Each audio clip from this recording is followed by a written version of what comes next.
Pride and Prejudice by Jane Austen, Chapter 41. The first week of their return was soon gone. The second began. It was the last of the regiment's stay in Meryton, and all the young ladies in the neighbourhood were drooping apace. The dejection was almost universal. The elder Miss Bennets alone were still able to eat, drink and sleep, and pursue the usual course of their employments. Very frequently were they reproached for this insensibility by Kitty and Lydia, whose own misery was extreme, and who could not comprehend such hard-heartedness in any of the family. "Good heaven! What is to become of us? What are we to do?" would they often exclaim in the bitterness of woe. "How can you be smiling so, Lizzie?" Their affectionate mother shared all their grief. She remembered what she had herself endured on a similar occasion 25 years ago. "I am sure," said she, "I cried for 2 days together when Colonel Miller's regiment went away. I thought I should have broke my heart." "I am sure I shall break mine," said Lydia. "If one could but go to Brighton," observed Mrs. Bennet. "Oh yes, if one could but go to Brighton, but Papa is so disagreeable. A little sea bathing would set me up forever." "And my Aunt Phillips is sure it would do me a great deal of good," added Kitty. Such were the kind of lamentations resounding perpetually through Longbourn House. Elizabeth tried to be diverted by them, but all sense of pleasure was lost in shame. She felt anew the justice of Mr. Darcy's objections, and never had she before been so much disposed to pardon his interference in the views of his friend. But the gloom of Lydia's prospect was shortly cleared away, for she received an invitation from Mrs. Forster, the wife of the colonel of the regiment, to accompany her to Brighton. This invaluable friend was a very young woman and very lately married. A resemblance in good humour and good spirits had recommended her and Lydia to each other, and out of their 3 months' acquaintance they had been intimate too. The rapture of Lydia on this occasion, her adoration of Mrs. Forster, the delight of Mrs. Bennet, and the mortification of Kitty are scarcely to be described. Wholly inattentive to her sister's feelings, Lydia flew about the house in restless ecstasy, calling for everyone's congratulations, and laughing and talking with more violence than ever, whilst the luckless Kitty continued in the parlour, repining at her fate in terms as unreasonable as her accent was peevish. "I cannot see why Mrs. Forster should not ask me as well as Lydia," said she.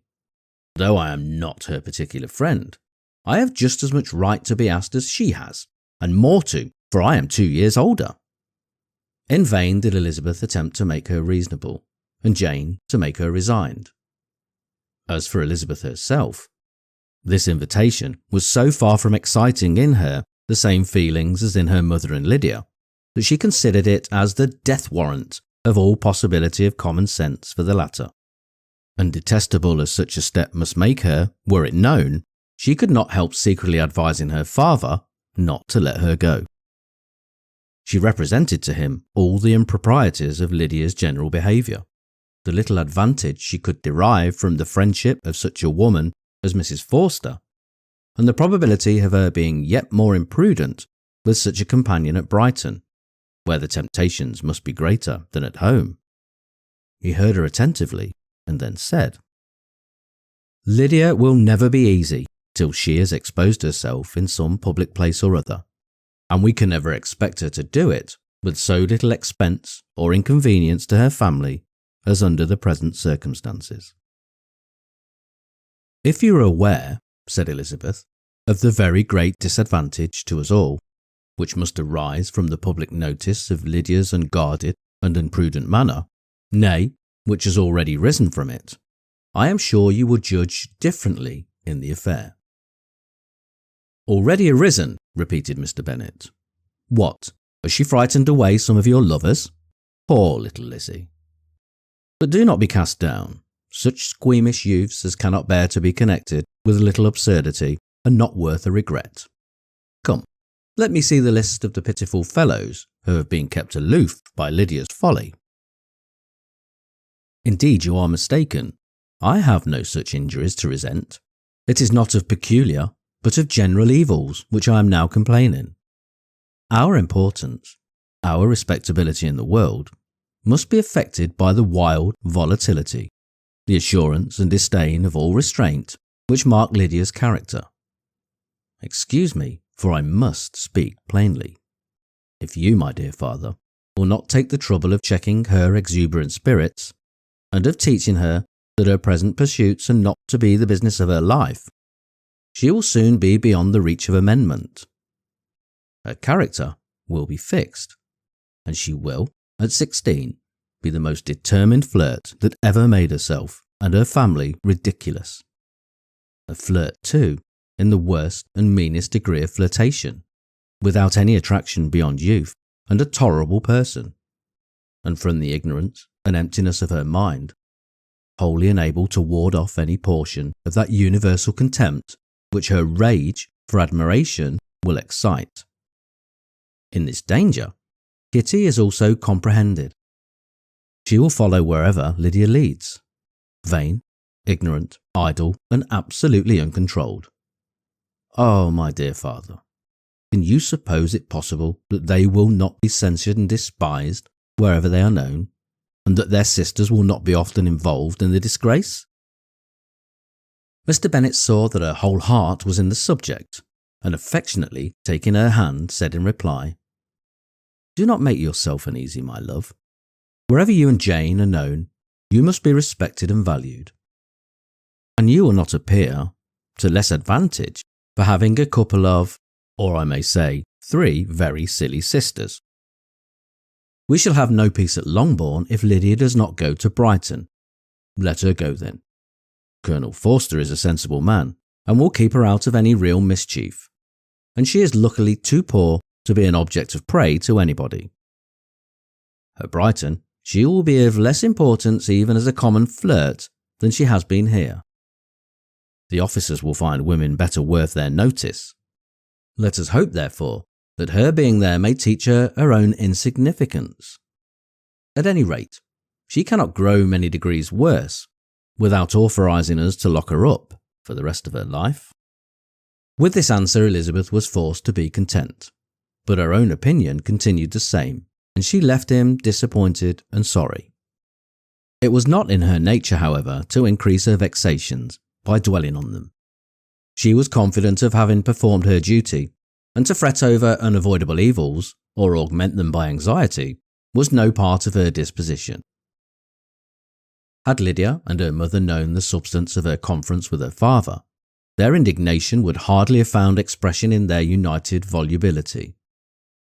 In Lydia's imagination, a visit to Brighton comprised every possibility of earthly happiness.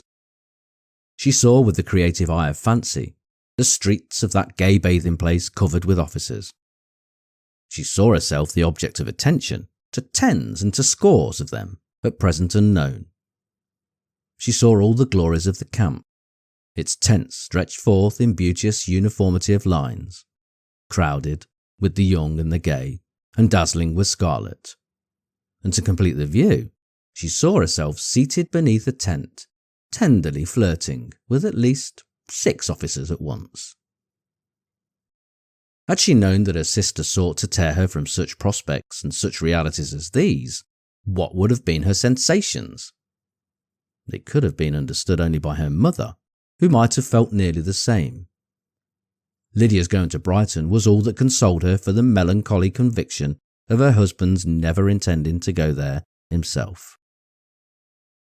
But they were entirely ignorant of what had passed, and their raptures continued with little intermission to the very day of Lydia's leaving home. Elizabeth was now to see Mr. Wickham for the last time. Having been frequently in company with him since her return, agitation was pretty well over. The agitations of former partiality, entirely so. She had even learnt to detect, in the very gentleness which had first delighted her, an affectation and a sameness to disgust and weary. In his present behaviour to herself, moreover, she had a fresh source of displeasure, for the inclination he soon testified of renewing those attentions which had marked the early part of their acquaintance, could only serve, after what had since passed, to provoke her. She lost all concern for him in finding herself thus selected as the object of such idle and frivolous gallantry, and while she steadily repressed it, could not but feel the reproof contained in his believing that however long, and for whatever cause, his attentions had been withdrawn, her vanity would be gratified and her preference secured at any time by their renewal. On the very last day of the regiment's remaining in Meryton, he dined with others of the officers at Longbourn, and so little was Elizabeth disposed to part from him in good humour, that on his making some inquiry as to the manner in which her time had passed at Hunsford, she mentioned Colonel Fitzwilliam's and Mr. Darcy's having both spent 3 weeks at Rosings, and asked him if he were acquainted with the former. He looked surprised, displeased, alarmed, but with a moment's recollection and a returning smile, replied that he had formerly seen him often, and after observing that he was a very gentlemanlike man, asked her how she had liked him. Her answer was warmly in his favour. With an air of indifference, he soon afterwards added, "How long did you say that he was at Rosings?" "Nearly 3 weeks." "And you saw him frequently?" "Yes, almost every day." "His manners are very different from his cousin's."